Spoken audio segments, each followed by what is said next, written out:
denga pano ndeya mambo akadona achifamba pamusoro pemba yake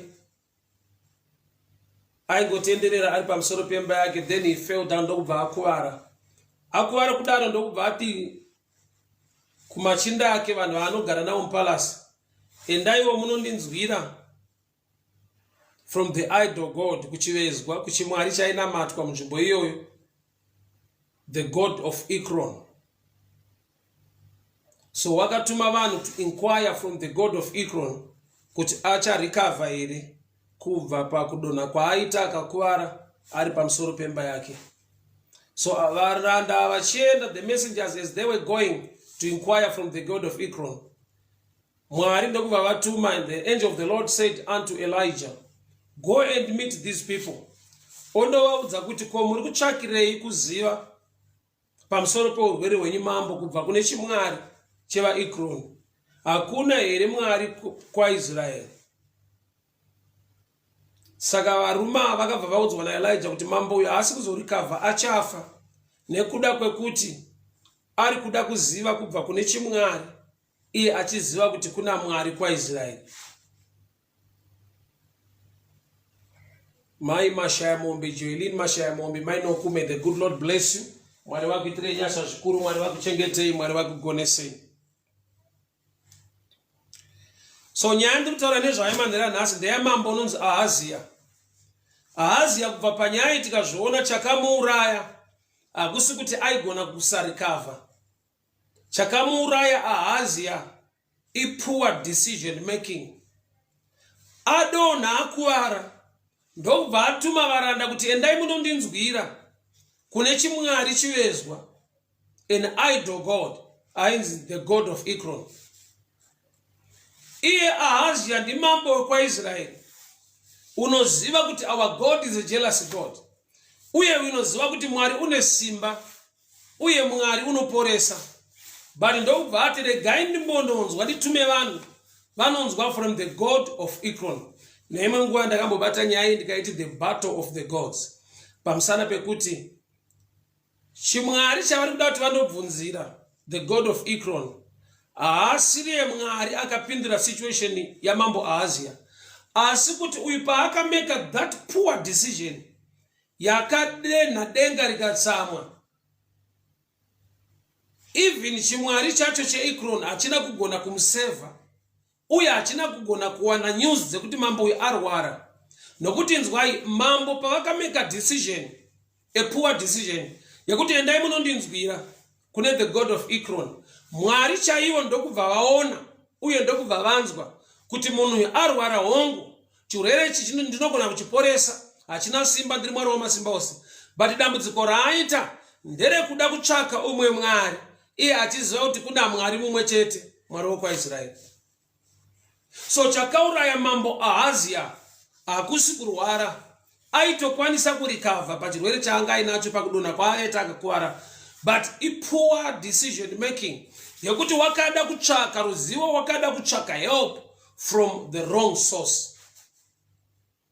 Muupenyu zvinoitika ufunge kuti munhu wese anoda kurikavha, maybe business rakadonha, maybe zvinhu zvaanobata muupenyu zvisiri kuendeka zvakanaka, munhu wese anoda kurikavha, but pane nyaya ndepekuti chinotanga chauya mukati mepfungwa dzako chii, decision ipi yaunomeka yaunoita come up with when you are in a challenge. Why? Nekuti kune mamwe ma-decisions anobohwa denga, kune ma-decisions anorwadzisa mwari to an extent yekuti ivo vari mwari vanoporesa. Message yakapiwa Elijah ndeyekuti mambo Ahazia will not recover. Chiri kumutadzisa kurikavha chii? Poor decision making. Nokuti ari kuda kutora kuziva kubva kune chimwari cheEkron from the wrong god. So Bible wrote aifamba ari pamusoro pemba yake, then he fell. Picture iyo yekuti mambo Ahazia aifamba ari pabalcony, maybe pamusoro pemba yake ndokudonha akakuvara, picture yedu nhasi. Nokuti I'm sure we are all aware, we all know kuti sometimes pfungwa tinodzitaura neizwi rekuti upstairs. So he was upstairs ari pamusoro pemba yake ndokubva adonha. Kuna kuti kazhinji munhu anogona kudonha ari nokuda kwemafungiro mukati memusoro make, akava a poor decision, akava nepfungwa yekuti haachada kunzwa kubva kuna Mwari chaiwo, iye achizoti kuna Mwari woda kutsvaka dzimwe nzira. Chinozokufaita ipapo nawo, chinokuuraya hakusi kurwara, but chinokuuraya is the jealousy of our God. Nokuti zvanzi sei mada kubvunza kune chimwari cheEkron sekunge kwa Israeli hakuna Mwari. Let me show you a picture. Kana Mwari chaiwo vakaona uye nekunzwa decision nepfungwa dzafungwa naAhazia, zvoreva kuti Ahazia dai wakapinda muprayer akati Mwari ndiwandironyacha padambudziko randiinaro, already Mwari vatanga kumunzwa padecision. Zvoreva kuti madecisions edu they stand as prayers as well. Nokuti kana Mwari vakanzwa decision, vakanzwa kuronga kwa mambo, vakanzwa varanda vachitumwa kuti endai munondibvunzira chimwari cheEkron, icho chimwari chacho chiveza cheEkron hachina kunge charida pfungwa kana kunzwa dambudziko nedecision iri kuitwa namambo Ahazia. Zvoreva kuti Ahazia patime yekungomeka decision kuti endai munondibvunzirawo kune chimwari chechive chivezwa chekuno kuEkron, ipapo Mwari vakamunzwa. Mwari vakanzwa kuti mambo uyu ari kuda kutora knowledge, ari kuda kutsvaka ruzivo kuna Mwari asiriye.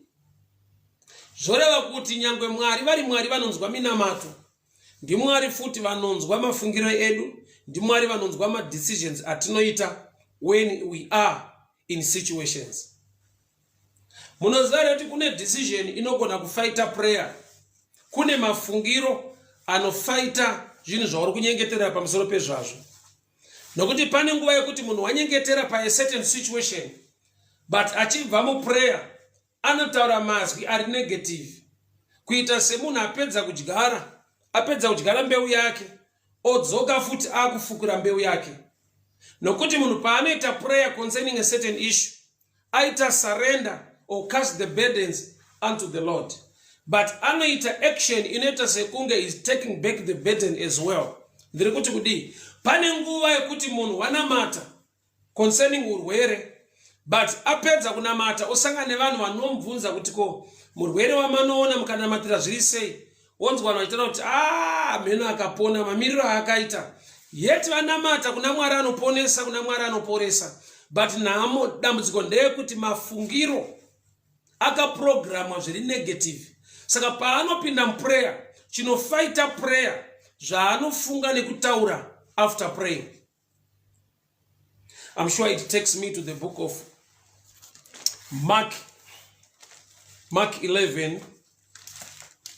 The book of Mark 11, Pino teacher about prayer. To when you pray, believe so that you will receive. So it is in believing kuti ugone kureceive. So believing now kutenda kuri mu basis re knowledge.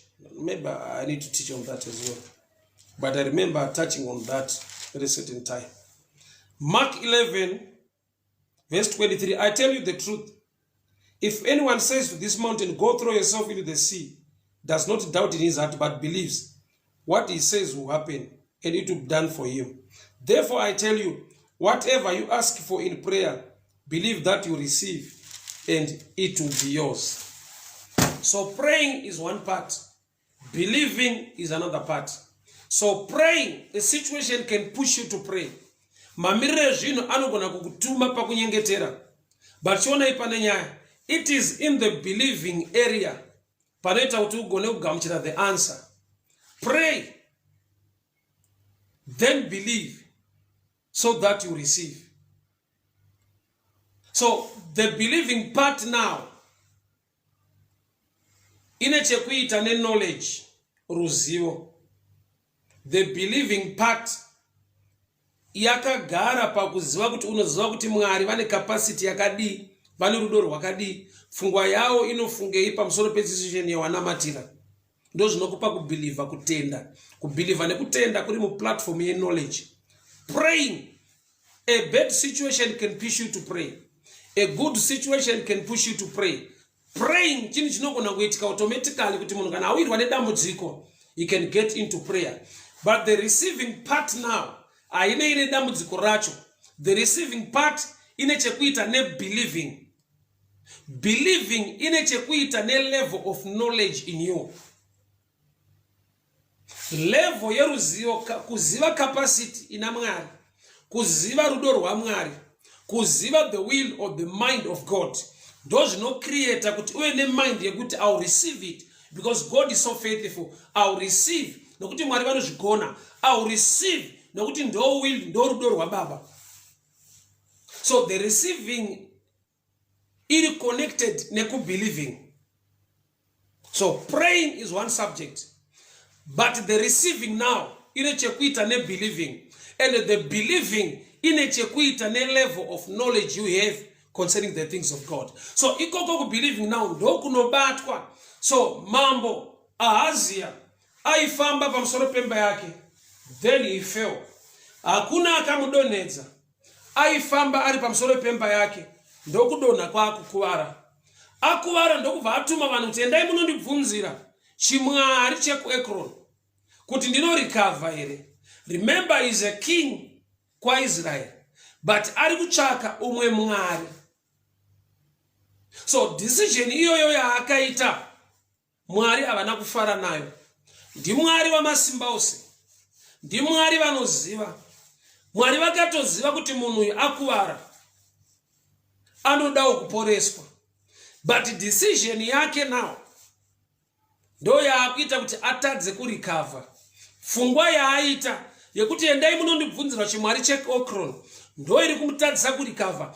Kwete kuti Mwari wekwaIsraeri avaporese, but Mwari wekwaIsraeri vari kuti waenda mudimension yekuti you cause jealousy kuna Mwari wekwaIsraeri.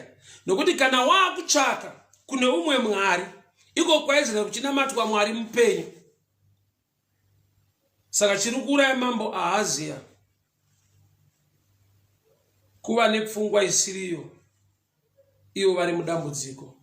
So dzimwe nguva tine matambudziko atinosangana nawo, but matambudziko iwa anocorrupta mind yedu kusvika palevel yekuti kutenda kwako muna Mwari kunoita kushoma nekuda kwedambudziko riripo, zvokuti unenge wakutsvaka help neimwe means to come out of that situation, but isingafadze Mwari. So muri kuona here kuti Elijah wakatoudzwa kuti go and meet these people, uvaudze kuti mambo uyu haarikave. Zvoreva kuti the god of Ekron haana waakatuma to hijack kuti Elijah asasangana nevanhu vatumwa namambo. Kureva kuti the god of Ekron hakuna chakanaka chaaigona kuitira Ahazia, nekuda kwekuti even the god of Ekron akuwara. Mambo Ahazia vakuwara, the god of Ekron wacho chiwezo hachina kuzviziva. Akaziva ndemwari. Mwari ndokubva vaziva futi decision yatorwa namambo kuti ari kutotuma vanhu kunobvunzira, yeti inini Mwari mupenyu ndiripo. Saka Elijah chiaijeka vanhu kureva kuti mambo chinhu chaaifanirwa kuita paakaona nhumwe dzaatumwa dzadzoka, aifanirwa kudzituma kundoshedza Elijah munhu waMwari. Nyangwe akazozviita izvozvo, but aifanirwa kuita, aifanirwa kuva humble enough kuti naiye waigona kuchema kuna Mwari, nekuda kwekuti zvanga zvaapachena kuti Mwari wekwaIsraeri vazviziva kuti ndakuvara. Mwari wekwaIsraeri vari kuziva situation yangu ndisati ndavaudza. Iye ndokubva aramba akadaro kusvika chirwere ichi chakamuuraya. So mambo chakamuuraya wrong decision. Kwete kuti chirwere ichi chakamuuraya. Zvanzi hausi kuzobva panhoo yako nekuda kwekuti wabvunzira umwe Mwari, sekunge kwaIsraeri hakuna Mwari. Decision iyoyo ndo yakava a death trap to the king Ahazia. So there are times yekuti dambudziko rawasangana naro ridiki Mwari vanorigona, but decision yawameka in that situation dzimwe nguva ndeyekuti hausi kutsvaka Mwari, une vanhu vauri kutsvaka. Pane nguva yekuti munhu unotanga amhanya kune vanhu vaanotrasta nekuziva. Vanhu ivavo vakatsika then ozofugama kuti Mwari ndiwanirewo nyasha. Yet the decision inofanirwa kuitwa in every situation is to seek the counsel of the Lord, is to seek the wisdom of the Lord, is to seek the grace and the hand of the Lord upon your situation.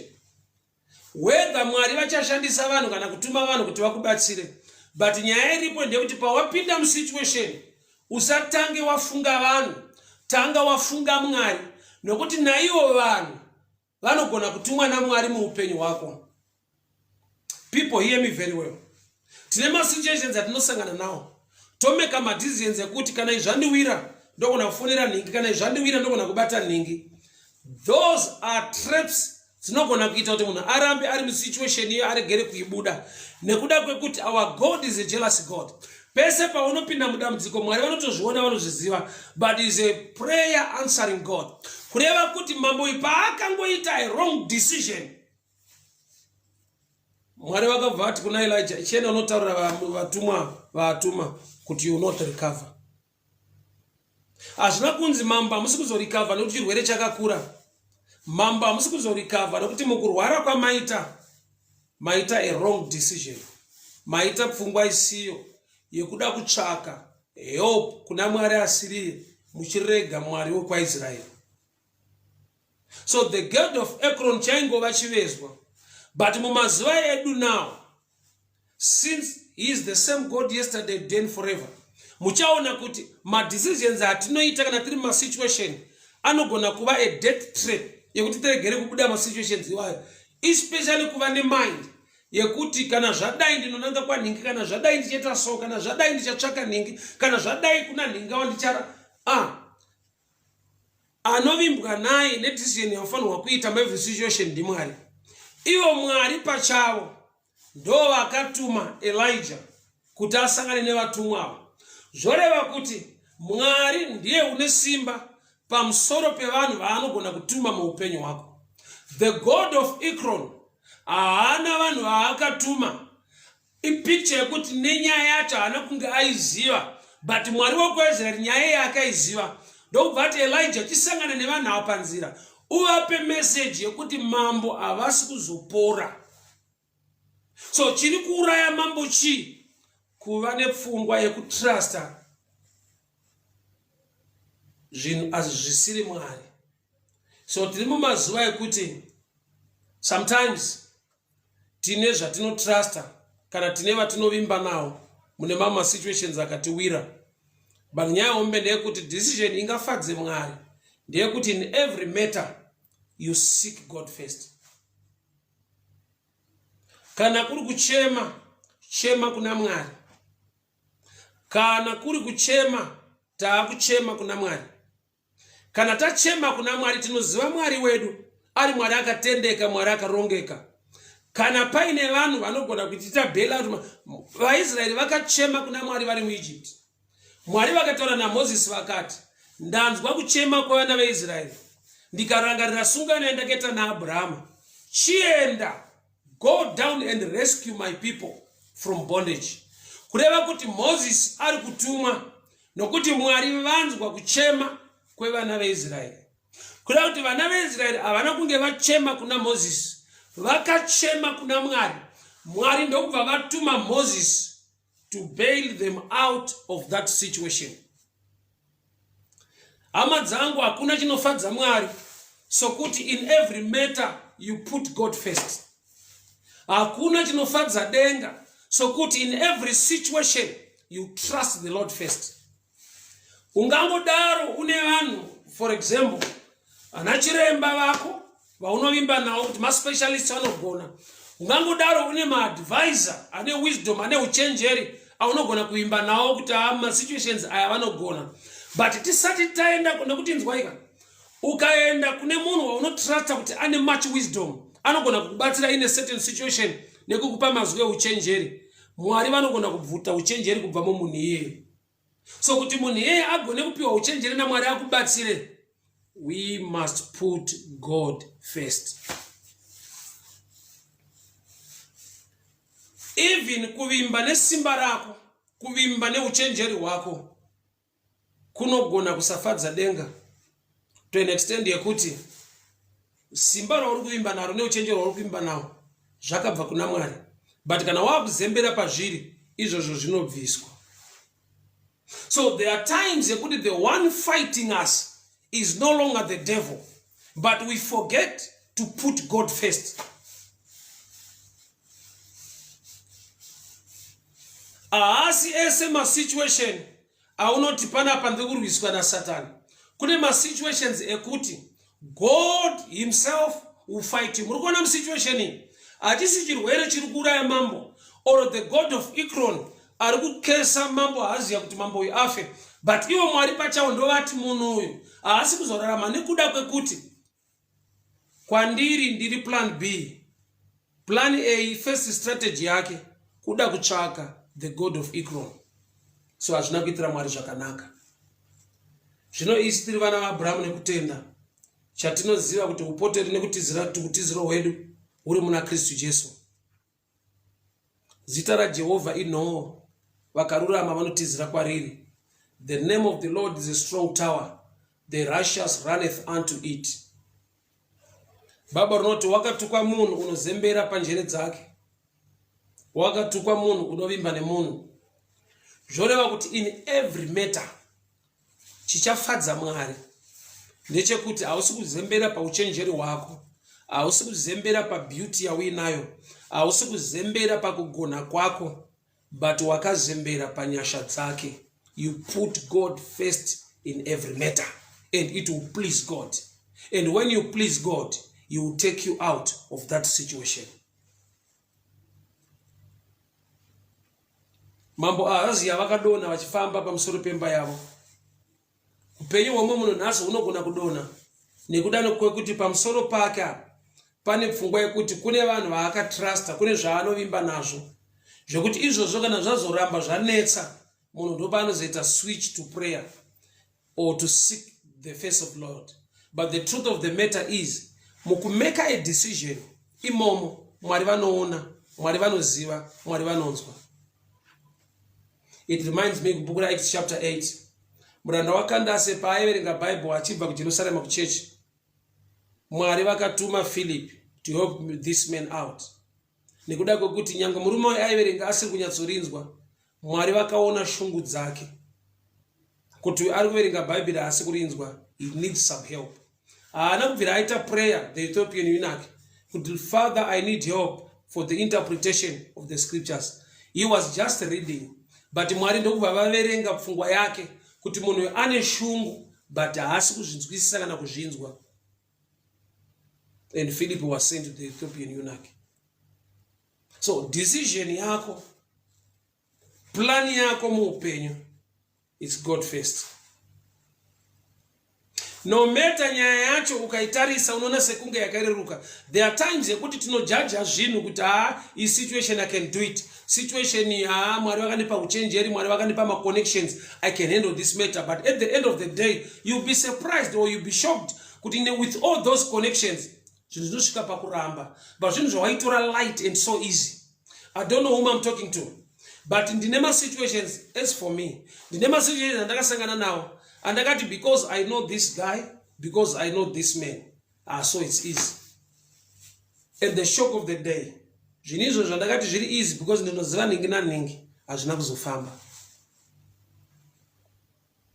Ndopa ndiri kuona scripture now, there are times yekuti God is the one who will fight you pakuti uri kutrusta nekuisa vamwe vanhu pamberi, yeti vanhu ivavo kuti uvazive ndiMwari, vanhu ivavo kuti vave connected to you ndiMwari, but waakusvika pakuti Mwari wacho akure, vanhu ivavo ndo vaapedyo newe, zvekuti ukava nesituation you talk to them, you run to them, you trust them more than trusting the Lord who brought such people into the circles of your life. Makatabushataka. Nyaya inondidzorera kunguva yevana veIsraeri pavanga vabuda muEgypt vachienda kuKenani. Vakasvika pakuti Aaron akavagadzirira Mwari chivezwa, a golden calf. Moses ari mugomo akaburuka kubva mugomo. Moses akadzika kubva mugomo akasvika pachinamatwa chivezwa, pachinamatwa chimwe chimwari chagadzirwa naAaron. Mwari hazvina kuvaitira zvakanaka. Mwari hazvina kuvaitira zvakanaka. Nyaya iyo yakarwadza Mwari kusvika palevel. Maybe I need to read the scripture as well. Vanhu vakanamata chivezwa vari munzira, vanhu vakanamata chivezwa vari murodi. vanonokerwa. Moses aenda mugomo kunonamata, asi vanhu vakanzwa kunonokerwa ndokubva vatanga kunamata chivezwa. Mwari vakatsamwa nadzo vakasafara. Sei pagadzirwa a golden calf idecision yakaitwa nevanhu kuti naye Aaron tarisa, Moses wanonoka, isi tiri kuda kunamata. Aaron akati hazvinetse, chindipai mabracelets nemaearrings enyu so that I can make a god for you. Aaron ndokubva agadzirira vanhu Mwari. Vanhu vagadzira Mwari wavo nekuda kuti idecision yavaita. Moses akaburuka mugomo akasvika vanhu vachinamata. Moses akasvika vanhu vachinamata chivezwa nekuda kwekuti vanhu vakaita a decision yekuti Aaron, look, Moses anonoka, saka zvakanaka kuti isusu pano tinamate chimwari chaungatigadzirira. Then he made a golden calf. Chimombe chakagadzirwa ichocho hachina kuitira Mwari zvakanaka. But ndoda kuti uone kuti chimombe chakagadzirwa nei? Nema-rings, ma-bracelets, ma-earrings. But Bible wrote a golden calf was made. Aaron, zvinhu zvaari kugadzirisa chimwari ichi, blessing, iropafadzo yavaka when they plunder Egypt, pavakatora Mwari awawanira favor, vakabuda muEgypt with substance, with silver and gold. So izvozvo zvavakapiwa naMwari as a blessing ndo zvakaita kuti vatange kunamata chimombe chagadzirwa from the result ye blessing. Ndiri kuti vakasudurutsa the blesser, vakatanga kunamata the blessing. Who blessed them to come out with gold? Who blessed them to come out with silver? Who blessed them to come out with substance from Egypt? God blessed them. But vamugwenga vanoti Mwari wako Aaron, Mwari wa Moses ari kunonoka, tigadzirire Mwari watinganamata. Ndokubva pagadzirwa Mwari, kubva pama-bracelets, kubva pama-earrings. Zvoreva kuti izvozvo zvavakapiwa muEgypt naMwari as a blessing ndo zvakapedzisira chava chimwari chavakunamata, kuti vakasudurutsa the blesser, vakasara vakunamata the blessing. And God was angry. Mwari havana kufara nazvo. Ukaverenga nyaya yacho fedha uchaona kuti pakafa vanhu vazhinji nokuti Mwari vakatsamwa. Mwari havana kufara nazvo. Inyaya yekuti vakameka a decision. Ipfungwa yavakangoitawo vari mudesert place, ikapedzisira yapfungwa yakaipa. Mwari akasafara navo, vazhinji vakafa in that place. People of God, hear me very well. Tine madecisions atinogona kuita ekuti tinopedzera tasudurutsa the blesser, tosara takutrusta the blessing. Yekuti maybe God connected you to certain people in life, but at the end of the day Mwari wacho atokure, ukangoita a problem, ukangoita a challenge, those are the first people you can talk to. Yet you must talk to God. Mwari akakunzira vanhu ndiye anofanirwa kuramba ari pedyo newe. Why? Nokuti ukabvisa Mwari wacho ukasara nevanhu ivavo, vanhu ivavo vanosvika pakufesa ma-challenges, kwete nekuti vane zvavari kutadza, but nekuda kwekuti our God is a jealous God. The God of Ekron was not aware kuti mambo uyu ari kufa nekuda kwekuti ane zvaaida kubvunza kubva kwandiri. Zvoreva kuti Mwari pachavo vanopedzisira vaona kuti pano ndinenge ndaakuita makwikwi yekuti munhu uyu aimbondida achindinamata, ndikamuwanira favor, ndikamuconnecta to certain people in life, but ivani vavo ndo vatoo Mwari wake to a level yekuti most of his time pese paafesa challenge is not bothered to pray anymore, but akungoenda pa phone call, what I've got this challenge. So at the end of the day, those people vanopedzisira vane a challenge, maybe in their businesses, whether in their lives, kwete nokuti vari kutadzira Mwari, but nekuda kwekuti vasvika panzvimbo yekuti vatova Mwari mulife yemwe munhu. Saka inopedzisira ya the battle of the gods. The battle of the gods. Munhu ari kuda kubvunza chimwari chinonzi cheekron, chivezwa Beelzebub. But Mwari chaivo ndokuona kuti kuruda kuendwa hakusiriko. Saka munhu ngaachifa. So chiri kuuraya mambo aAsia wrong decision. Akukanganwa nekusiya Mwari, akuda kubvunza chivezwa, akuda kutsvaka Mwari asiri, asi Mwari chaivo variko. Izvozvo hazvina kufadza Mwari. Saka Elijah akatumwa kuti enda nomutaurira kuti haasi kuzorarama, achafa. Saka ndazviona kuti mambo uyu haana kuurawa nekuti wakarwara kana kuti akakuwara, but akaurawa nekuda kwekuti akava a poor decision. Although anga ari mudambudziko, but wakava nepfungwa isina kunaka. He had a poor decision muchallenge yanga inayo. So there are times yekuti we face challenges, but tinofunga ani kana tiri mudambudziko iroro. There are times yekuti we face challenges, and machallenges iwaya Mwari anogona kumapedza, but hepano pane nyaya ndepekuti zvatinofunga tiri mudambudziko zvinomira as prayer as well. Remember, mambo uyu haana kuita prayer, haana kunamata. Mambo uyu akangofunga, akangomeka a decision kuti aiwa ndaakutsvaka kuporeswa kana kuti kuponeswa kubva kuno umwe mambo, kubva kuno umwe Mwari. Izvo zvakaita kuti afe, zvakaita kuti aregere kurarama. He made a poor decision when he was in a challenge. Kune zvaakada kuswederetsa padhuze naye, kune kwaakada kutsvaka ruzivo nekubatsirwa, Mwari chaivo vakasafara nazvo, mambo uyu akasvika pakufa. So unofungei muupenyu hwako kana wasangana nedambudziko? Chinotanga kufungwa chii? Hazvina kuipa kuti munhu ane madoctors, hazvina kuipa kuti munhu ane mabusiness people are connected to him, anogona kumubatsira in certain areas. But chakaipa ndechekuti ivavo vakava the first ones. Munhu uyu unotoziva kuti kuna Mwari kwaIsraeri, but Mwari wokwaIsraeri atoiswa paplan B. Ari kufunga the god of Ekron, Beelzebub, and God was not happy. So mumazuva atiri kurarama tine zvatinogona kuunza pedyo nesu, zvatinomhanyira kwazviri kana tadonha pamusoro pemba kana takuwara. Samambo aAsia adonha pamusoro pemba yake wakuwara. Chakatanga kuuya mupfungwa make haasi Mwari wokwaIsraeri. Asi Mwari wokwaIsraeri vaiona, vaiziva situation yake, vari kuiziva, simba rekuti vamuporese vanaro. But dambudziko nderekuti murume uyu angofungawo kuti aiwa rega nditsvake kuziva, nditsvake chiprofita.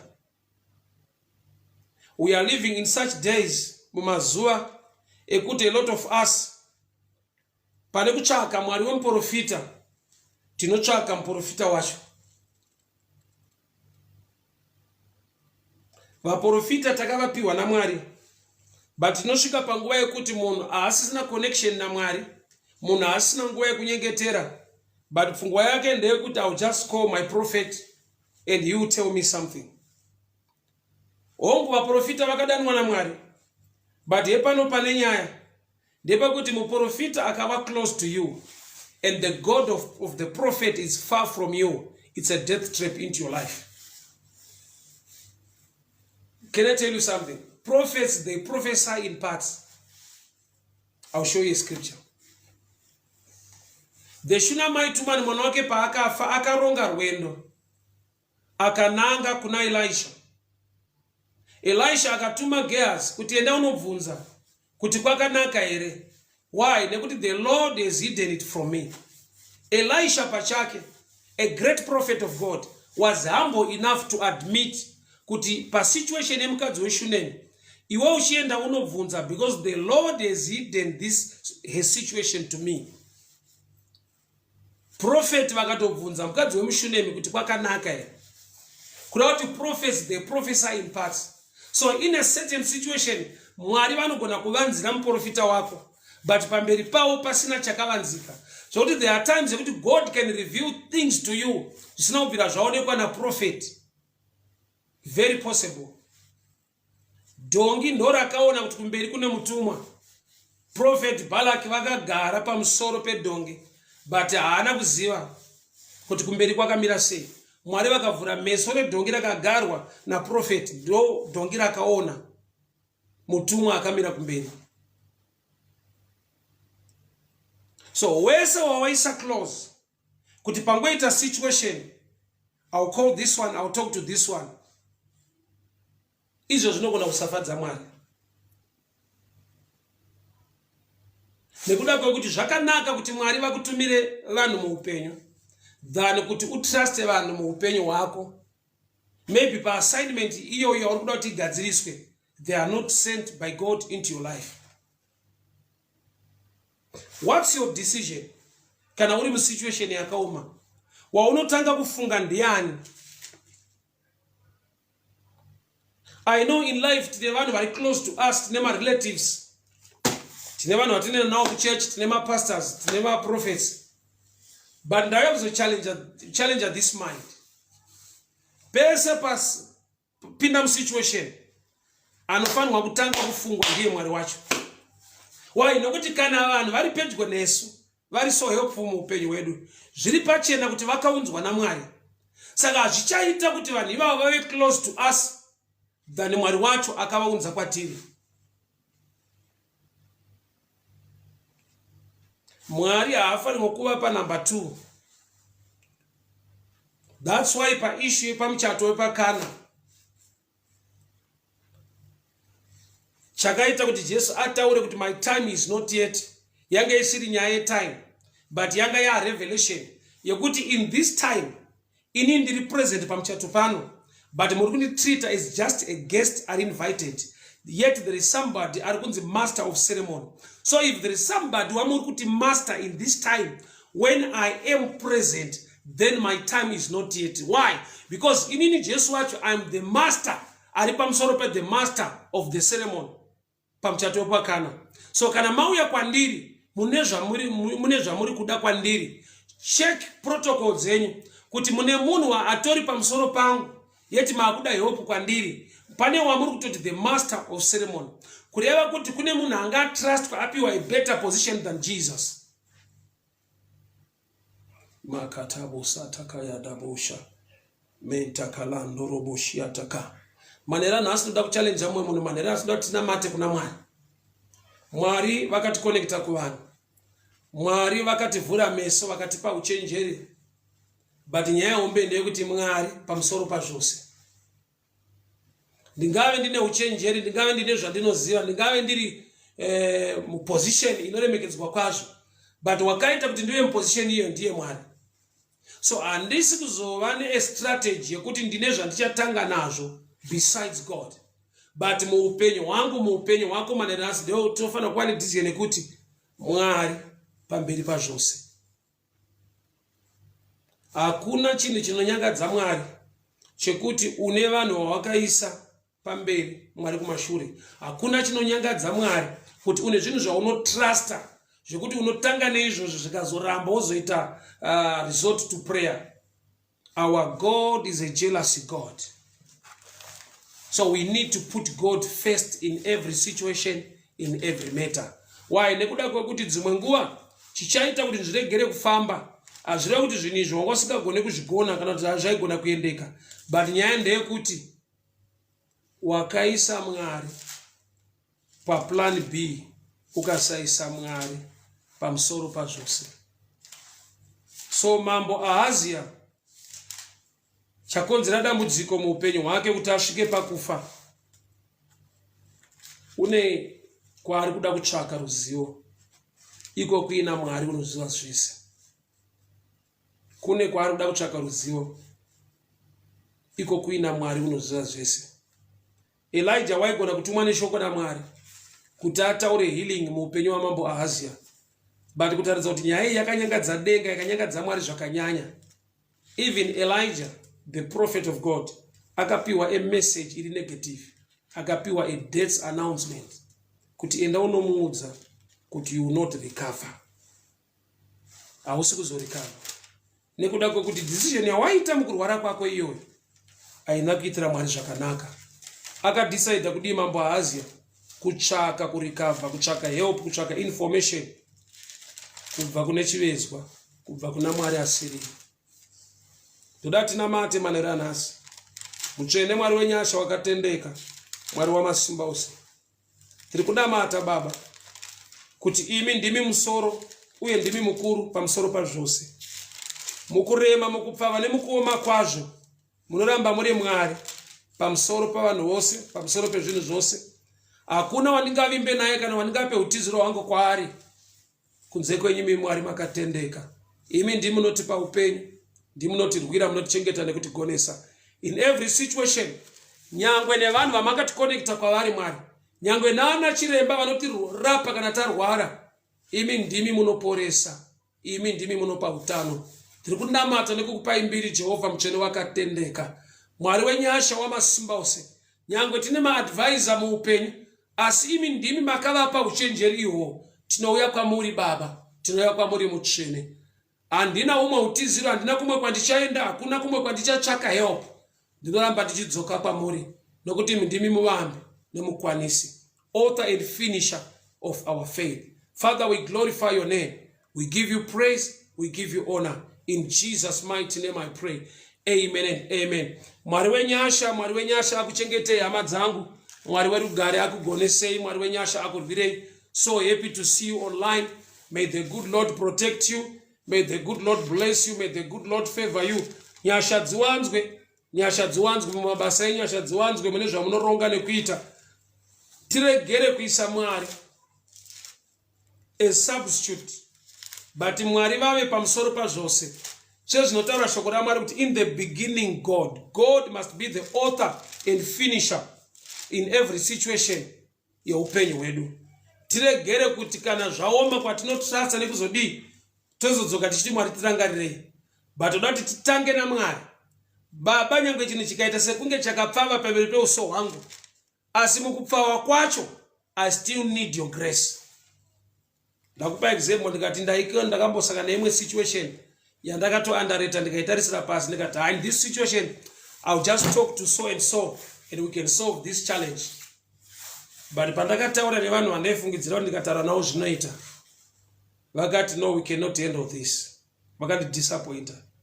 Ndo pandakadzoka back to prayer now ndikanamata. So handina kuziva kuti chiri kundifighta nawo, chakandifighta kuti zvinhu zviregere kuita chii.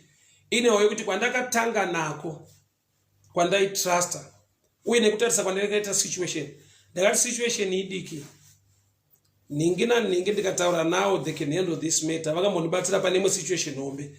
Gamba kuti vanhu vagone kukubatsira muupenyu ndiMwari, vanhu vave pedyo newo muupenyu ndiMwari. But dambudziko rinozouya pakuti vanhu ivava vachava too close to you, Mwari ovakure. I always joke this way kuti let's say washanya kumba kwevanhu, wabikirwa tea, wapedza kunwa tea, hazvingaite kuti utende kana teapot. Tava teapot maita yenyu hati yanga yakanaka.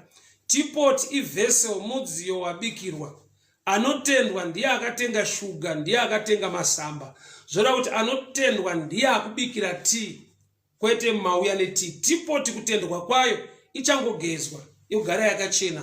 But nyaya hombe ndeyekutenda abika tea. Nechikonzero chekuti akakunzwa uchimuignore, uchinotenda teapot, next time ukashanya anongokupa teapot iyoyo, mopedzerana iwe neteapot yako kuti mashuga muchaiwana kuti masamba anowanika kupi. Uchazozviona kuti teapot haisiriyo yakatsvaka masamba neshuga, but is the owner of that house anga akuinvita. So that's a picture iri muna Mwari kuti hakuna chingabhoye Mwari kuti you now rely nemumwe munhu akapiwa uchenjeri naMwari, usingarely naMwari wacho akamupa uchenjeri. Kuda kuti Mwari ndo anofanirwa kuva close to you than any man. Muri kuona here kuti kana ari Eve chaiye asati aona Adamu akatanga aona Mwari. Kana ari Adamu wacho akatanga azivana naMwari, ane ukama naMwari, kusvika Mwari vakati it is not good for a man to be alone. Kureva kuti Mwari nemunhu vaiyanana vachionana. So Adam akatanga azivana naMwari, akazova nemunhu waanoti Eve. Eve wacho paakasikwa naMwari, God took Eve to Adam. Zvoda kuti Eve waakatanga kuziva nekuona ndiMwari.